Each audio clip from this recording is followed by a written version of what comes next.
క్రైస్తవ సేవకులుగా, గురువులుగా, యాజకులుగా మిత్రులు నిర్వహించవలసిన బాధ్యతల్ని, కర్తవ్యాన్ని గురించి పీఠాధిపతులు హితబోధ చేస్తారు.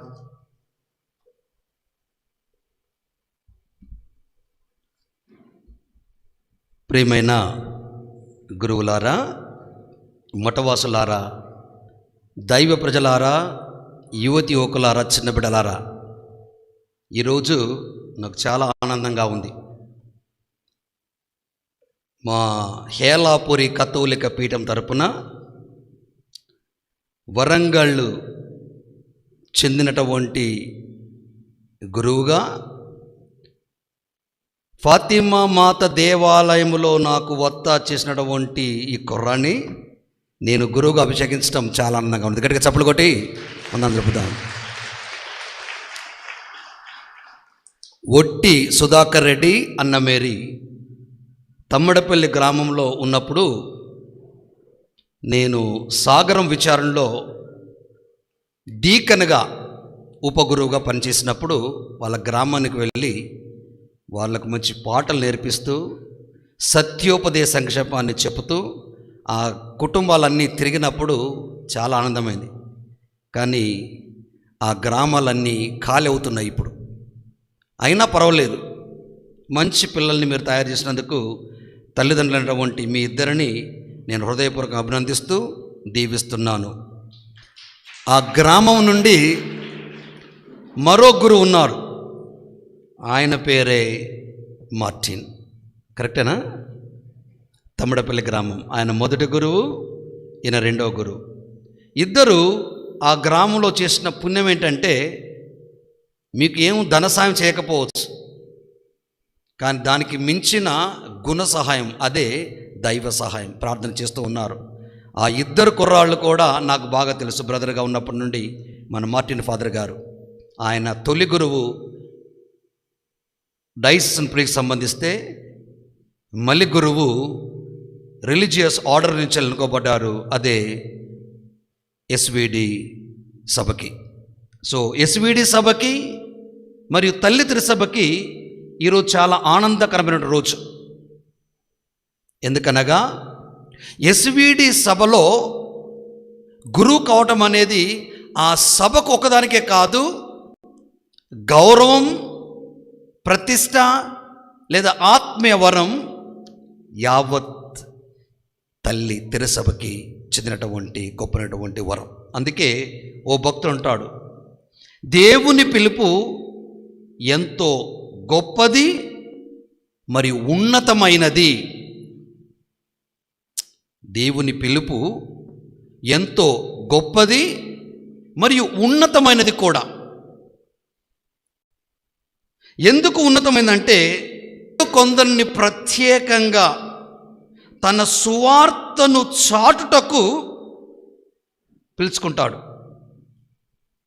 ఈ లోక బంధాలలో చిక్కుకొనకుండా సమయాన్ని దేవుని కొరకై, దేవుని వాక్య పరిచార కొరకై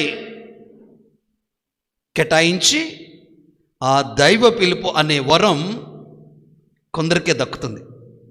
అందులో మన అబ్బాయి మన గ్రామాల్లో తిరిగి మన ఆవభావాల్ని ఆలకించి గమనించి మన ఆత్మీయ జీవితాన్ని గుర్తించి ఈ యొక్క దైవ పిలుపుని నేను కూడా సిద్ధంగా ఉన్నానని ఆయన రావటం, దేవుడు మన్నించటం, ఎస్విడి సభలో ఎన్నుకోవటం ఎంతో అభినందనీయం, హర్షించదగినటువంటి విషయం కూడా.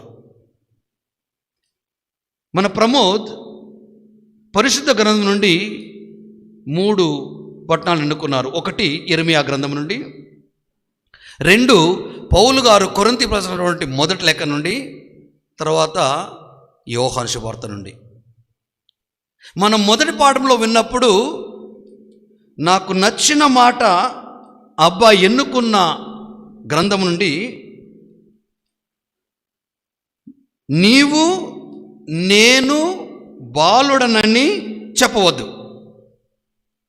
నేను పంపు వారి యొద్దకు నీవు వెళ్ళవలేను, నేను చెప్పుమన్న సంగతిలో నువ్వు చెప్పాలా. చక్కని మాటలు. అబ్బాయి నేనున్న నీతోటి, కంగారు పడకు, నేను ఎక్కడికి పంపితే అక్కడికి వెళ్ళాలా, వెళ్ళి ఏం చేయాలా, నేను చెప్పమన్న మాటలు మీరు చెప్పాలా. నేను ఒట్టివాడినండి, నా దగ్గర ఏముండదండి, కాదురా బాబు, నా మాటలు నీ నోట్లో ఉంచుతాను, నువ్వు గట్టివాడు అవుతావు. నువ్వు ఒట్టోడే కాదు, గట్టోడి కూడా. నీకోసం ఒట్టి మనిషి, నేను జాతులను త్యజిస్తాను, రాజ్యాలను కూలదెస్తాను, నిన్ను నిలబెడతాను, నీవు నా వాక్కును బోధించు. ఇది దైవ నిర్ణయం. రెండో పాఠానికి వచ్చినప్పుడు నా ప్రియ దైవ ప్రజలారా, పౌలు గారు కొరింథీ ప్రజలకు రాసినటువంటి మొదటి లేఖలో ఆయన చక్కని మాటలు ఎన్నుకున్నాడు. 9వ వచనం నుండి 9వ అధ్యాయంలో,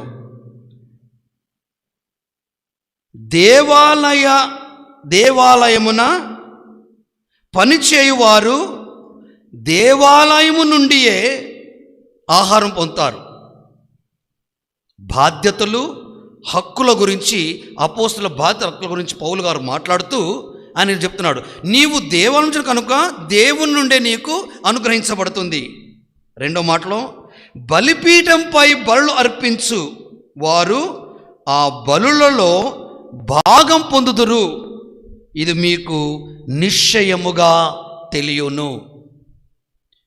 ఈ అబ్బాయి, మన అబ్బాయి ఒట్టోల వంశంలో వచ్చేసి ఈ స్థాయికి లేవనెత్తబడి ఇక్కడ ఈ పీఠంపై మానవుడు తయారు చేసినటువంటి రొట్టె రసాలని ఆయన హస్తాభిషేకం పొందిన తర్వాత ఆయన హస్తాలతో వాటిని క్రీస్తు రక్తశలుగా మార్చి ఆయన ప్రజలకు అందిస్తారు. చక్కని ప్రక్రియ. ఎందుకు? పేతురు గారు రాసిన మొదటి లేఖ 1వ అధ్యాయము 15-16 వచనంలో మనం విని ఉంటాం, నిన్ను పిలిచిన దేవుడు పవిత్రుడు. ప్రమోద్, నిన్ను పిలిచిన దేవుడు పవిత్రుడు కనుక నీవు పవిత్రముగా ఉండవలయును. ఇది బాధ్యత. A great responsibility given to this wonderful young man today onwards. అయితే ఆయనకి ఇచ్చినటువంటి ఈ వరాన్ని నా ప్రియ దేవుని బిడ్డలారా, మీరు చేయవలసిన పని ఏంటంటే, అనునిత్యము ఈ బిడ్డలు పాపములో దొరలకుండా, లోక ఆశలకు లొంగిపోకుండా ఉండటానికై కన్నీటి ప్రార్థన చేయాలి. మరి ముఖ్యంగా అన్నమేరీ సుధాకర్, కన్నీటి ప్రార్థన. అప్పుడే మీ అబ్బాయి ఏట్లో వేసినా ఎదుర్కొని వస్తాడు, నీటిలో పడేసినా ఈదుకొని వస్తాడు. ప్రమోద్, ఇది పవిత్రమైన యాజకాభిషేకం. The catechism of the Catholic church number 1536 speaks, 1536వ సంఖ్య సత్యోపదేశ సంక్షంలో మాట్లాడుతున్నది. పవిత్ర యాజకాభిషేకం ఒక సంస్కారం, దివ్య సంస్కారం. దీని ద్వారా తన అపోస్తులకు అప్పగించిన ప్రేషిత కార్యం యుగాంతాల వరకు శ్రీసభలో అమలు జరుగుతూనే ఉంటుంది. అలా అది అపోస్తుల పరిచర్య సంస్కారం అయ్యింది. ఇందులో 3 భాగాలుగా ఉంటాయి. ఒకటి ఉపగురువు, గురువు, మూడవది పీఠాధిపత్యం. వాడు గురువు కాకముందుకే బిషప్ అని కోరుకుంటారు ఈ రోజులలో. ఎందుకో తెలుసా? He doesn't realize that is a human and he doesn't realize that is called and chosen by God. కాబట్టి ఈ కన్ఫ్యూజ్డ్ కాన్ఫ్లిక్ట్ థాట్స్ నుండి బయటపడాలి. నేను పిలువబడింది ఆయన ప్రతినిధిగా, ఆయన పరిచారకుడుగా, ఆయన ప్రజలకు ఆ ప్రభువును అందించే ఒక సాధనముగా పిలువబడ్డాడు అబ్బాయి. వీళ్ళందరూ అంతే, గురువులు, పీఠాధిపతులు అందరూ కూడా. In English, I think someone is saying, maybe some philosopher, priesthood is a call, not a career.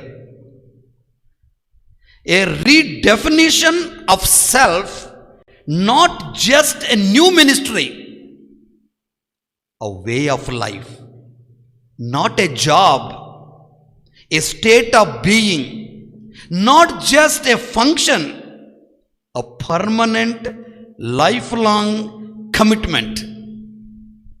జీవితాంతము నీవు అంకిత భావముతో అంకితమై జీవించడానికి పిలవబడ్డావు. ఇంజనీరు కాదు, నువ్వు డాక్టర్వి కాదు, లాయర్వి కాదు, బిజినెస్ మ్యాన్వి కాదు, ల్యాండ్ వాళ్ళు ఏమంటారు, రియల్ ఎస్టేట్ మేనేజర్వి కాదు.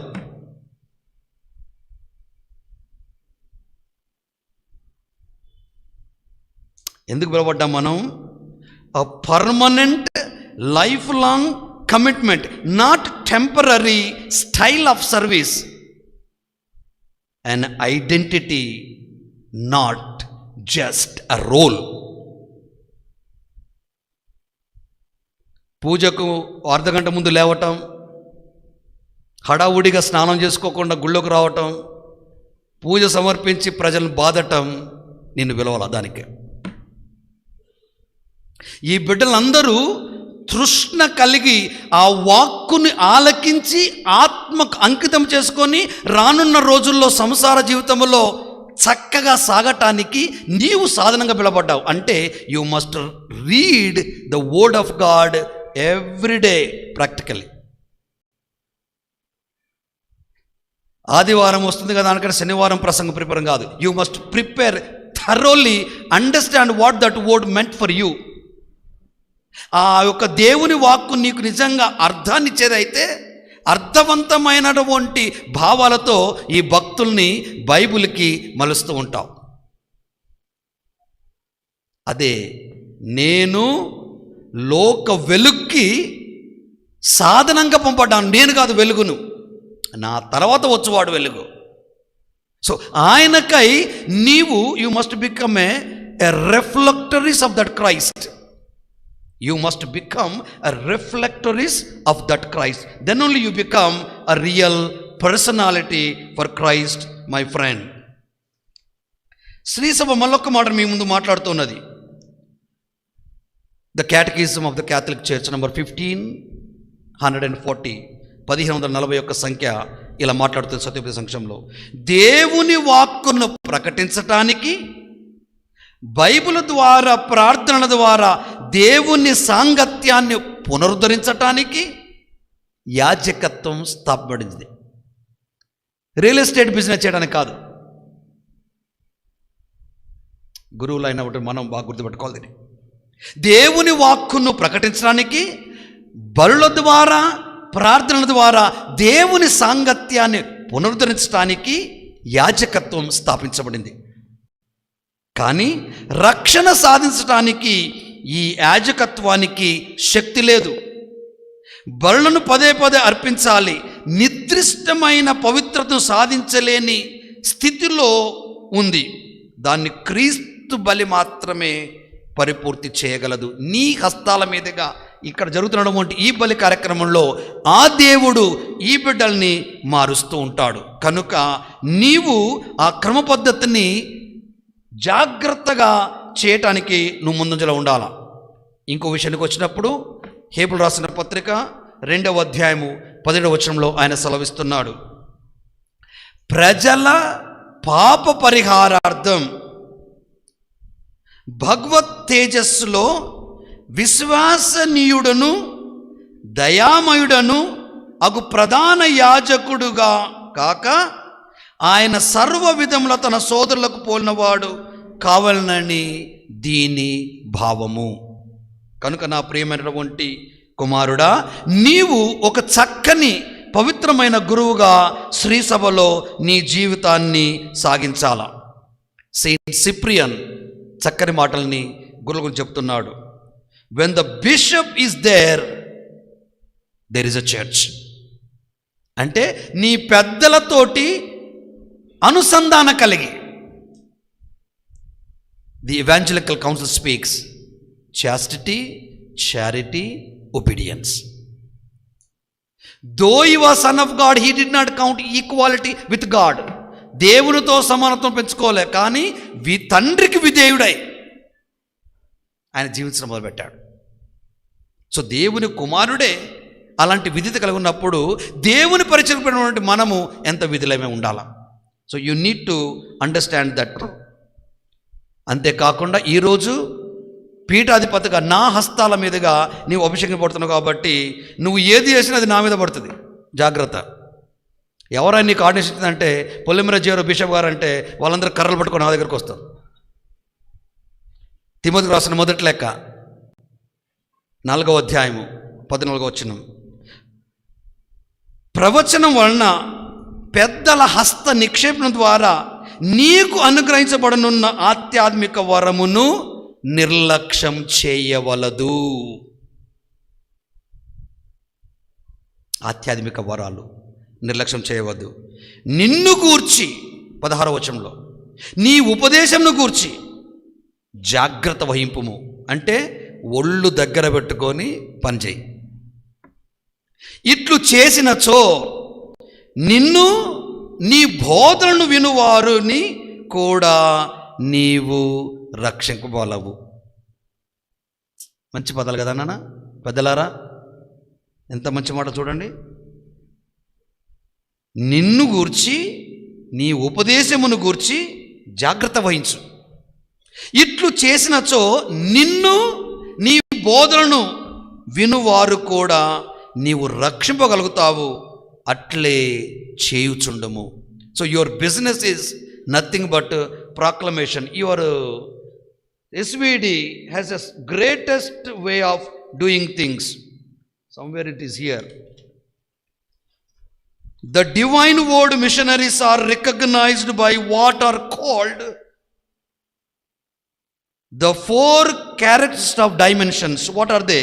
The Bible, Dayavak, mission animation, communication, justice and peace and integrity of creation. చక్కని పదాలు మాత్రం బాగున్నాయి. పరిచర్యలు ఉందో నాకు తెలియదు, వాక్కులో బాగున్నారు. ఎందుకంటే ముత్తంగిలో నేను చాలాసార్లు విన్నాను వాళ్ళ వాక్కు పరిచర్యలో. కానీ జీవితం కూడా మాటకి చేతకి పొంతన లేకపోతే బ్రతుకు అతుకుబడిపోతుంది. పొంతన ఉండాలి వాటికి. కమ్యూనికేషన్, మిషన్ యానిమేషన్ అంటే కుంటుపడుతున్నడం వంటి లేదా ఒడిగడుతున్నడం వంటి ఆత్మల్ని రక్షించాలను. John Chrysostom says, priest is a saint maker. నువ్వు పునీతులను తయారు చేసే ఒక సాధనానివి కనుక నీ యానిమేషన్లో ఒడిగడుతున్నడం వంటి విశ్వాసముతో సన్నగిలుతున్నడం వంటి ప్రజలకి నీ ఒక ప్రమిదము కావాలి. Communication with a good relation. You speak about the justice and peace. ఈ న్యాయం శాంతి చాలా ముఖ్యం. చిన్న మనం పిలవబడింది ఒకరి కోసం ఇద్దరి కోసం కాదు. ఈ ఆత్మలన్నిటి రక్షించే బాధ్యత నాకుంది, నీకుంది, మనందరికీ ఉంది, గురువులమైనటువంటి. అయితే మనం ఏం చేయాలంటే నీతికి నిలబడాలా, సత్యానికి సాక్ష్యం ఇవ్వాలా. అది హతమైనా కథమైనా నిలబడటం నేర్చుకోవాలా.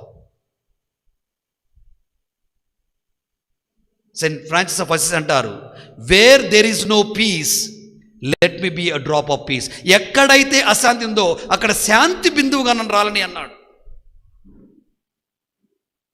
So we are unifier, not divider. So కాబట్టి మన జీవితంలో ఇలాంటి గొప్ప వంటి సత్యాల్ని ఎన్నుకున్నప్పుడు వాటిని కనీస ధర్మముతో ముందుకు తీసుకువెళ్ళాలి. యోహాను శుభవార్త 20:21 అన్నాడు, మీకు శాంతి కలుగునుగాక, నా తండ్రి పంపినట్లు నేను నిన్ను పంపుచున్నాను, కనుక నీవు కూడా అదే పని చేయము. ఎక్కడైతే అశాంతి ఉందో అక్కడ శాంతి బిందువుగా నీ ఉండుము. తర్వాత చివరిగా నీకు ఒక చక్కని మాట చెప్తున్నాను. తిమోతి గారు రాసిన లేఖలో 4వ అధ్యాయము 6వ వచనం మరియు 4వ అధ్యాయం 7వ వచనం మాట్లాడుతున్నాడు. నేను ఈ ఉత్తర్వులను సోదరులకు అందించని ఎడల క్రీస్తు యేసు ఉత్తమ సేవకుడవు కాగలవు. అంతేకాక నీవు అనుసరించిన విశ్వాస సంబంధమగు బోధన చేతను మంచి సిద్ధాంతము చేతను నిన్ను నీవు పోషించుకున్నవాన్ని నీవు చూడగలవు. ఎందుకో తెలుసా? పవిత్ర జీవితమును అభ్యసింపుము. పవిత్రమైన జీవితమును అభ్యసింపుము. నిన్ను దేవుడు తప్పనిసరిగా ఒక చక్కని సాధనముగా, ఒక చక్కని పవిత్రమైన యవ్వన గురువుగా తన పరిచర్లో వాడుకోవాలంటే there should be an purity in your heart and there comes the clarity in your mind. నీ హృదయములో స్వచ్ఛత, నీ మేధస్సులో స్పష్టత, అప్పుడే నీ జీవితం పయనం సులువుగా అర్థవంతంగా సాగుతున్నది నా నమ్మకం. కనుక నేను చెప్పిన మాటల్ని కనీసం ఏ ఒక్క మాటను గుర్తుపెట్టుకున్నా, you will become a successful priest and you will be a great priest for the congregation, the society of the divine world. God bless you all. అమ్మా, మీరందరూ చేతులు జోడించి అబ్బాయి కోసం చక్కగా ప్రార్థించండి.